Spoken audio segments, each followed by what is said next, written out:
After a proper rest, staying with my friend Josh in Bristol overnight, I returned to my route where I'd left it the previous day, on the south side of the Severn Bridge. My route followed the Severn estuary through miles and miles of industrial estate until I reached the mouth of the River Avon. From here I followed a byway up the side of the Avon River until I was underneath the Clifton Suspension Bridge.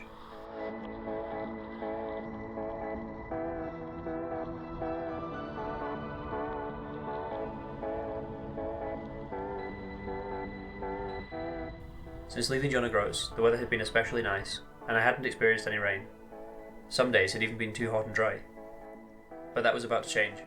As I made my way out of Bristol into the West Country, over the Mendip Hills, the rain set in.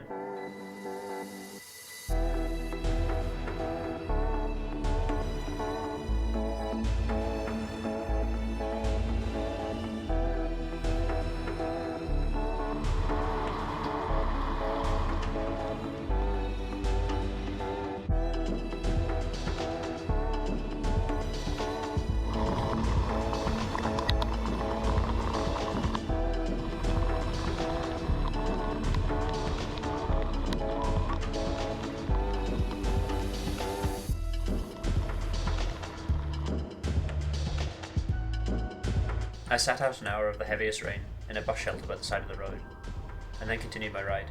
By the time I reached Cheddar Gorge, the rain had stopped, and the roads had quickly dried up again in the heat.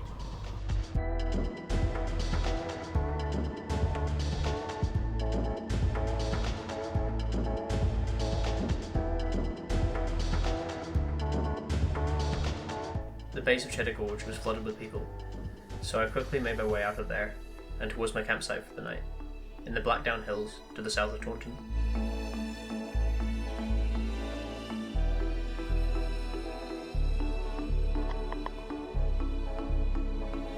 I had a poor night's sleep that night, but the next morning I woke up with a descent ahead of me, as I had climbed the hill the previous night.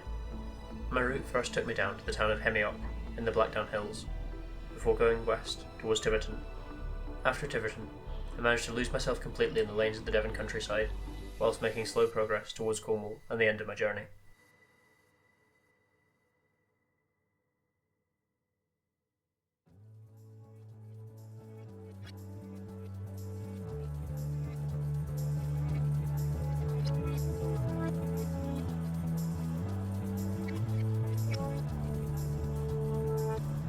From just after I left Tiverton, all the way to Oakhampton, I was in pouring rain and a fairly strong headwind.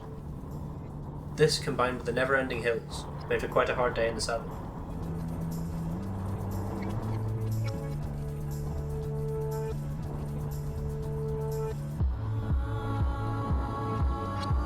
After leaving Oakhampton, I followed a cycle path around the northwest side of Dartmoor, going past Lidford Gorge and taking me to Horsebridge on the Tamar.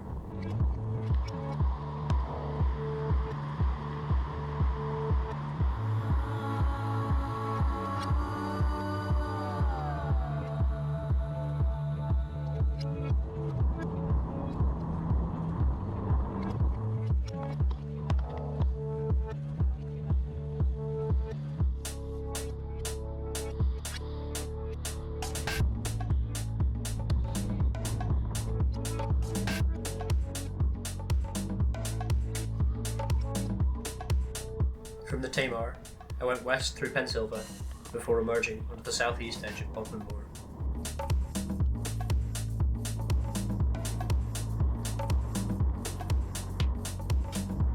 The final half hour of my ride was done in the dark, and I reached my campsite just to the south of Bodmin at around 10:30 in the evening.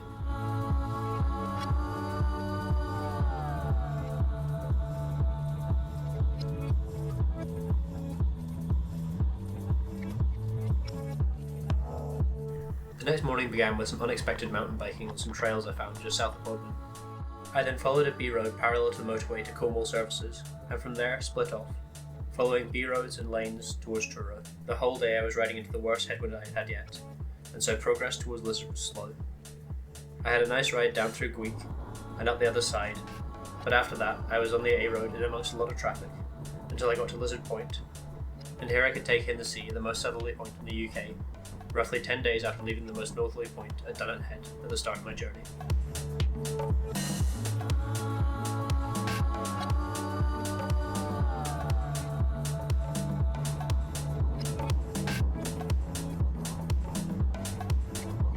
With a fair distance to go to Land's End, I turned up the road back towards Helston, and now with a tailwind behind me, I made quick progress.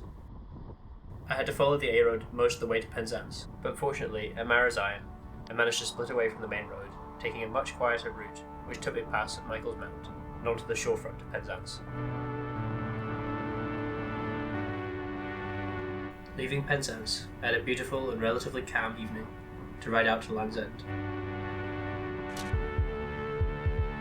The roads were quiet, and I had a sunset ahead of me. It was the perfect end to the trip.